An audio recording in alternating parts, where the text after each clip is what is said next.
Hello, today I will be doing a video on Toys of Terror. A family moves into a Victorian house not knowing the sinister history and why it's such a hard sell. The first half is really bad. I don't like any of the characters, there's no atmosphere or tension, and it seems like a two-dimensional haunted house movie. I considered turning it off several times, but for some reason I stuck it out. The last 40 minutes was a tremendous improvement, and I liked the stop motion animated toys. It added a lot of charm to the film. It reminded me of the movie Dolls from 1987 and the movie Small Soldiers from 1998, and it became really entertaining. However, I do think the movie should have had more humor. It took itself too seriously, and since this movie is aimed at adults,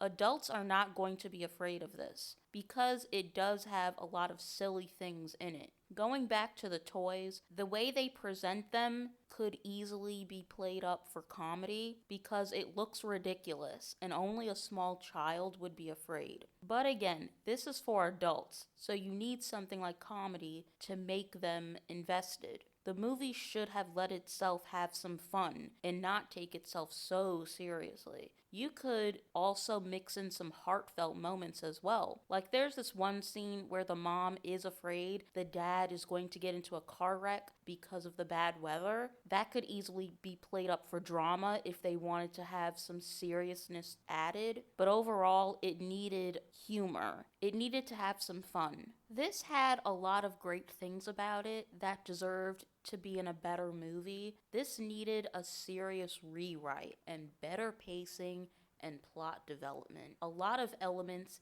needed to be taken out. The teenage girl should have been left out because she adds nothing to the movie. I also never cared for the nanny, even though she is in a lot of scenes. The mother could have easily done those scenes. The kids were boring as well. There was nothing about them that made me care about their safety. It was like they were only there so the toys would have an excuse to act up. I would have preferred if they were only dealing with adults, basically a couple who are trying to renovate a house and sell it while trying to hide the gruesome history so someone will buy it. There. Simple plot, and it makes sense that the characters are there. I also had a huge problem with the casting. Why couldn't it just be a black family? Why did everyone have to be mixed? Why are all the black men black, like unambiguously black, but all the women are mixed and light skin or white passing?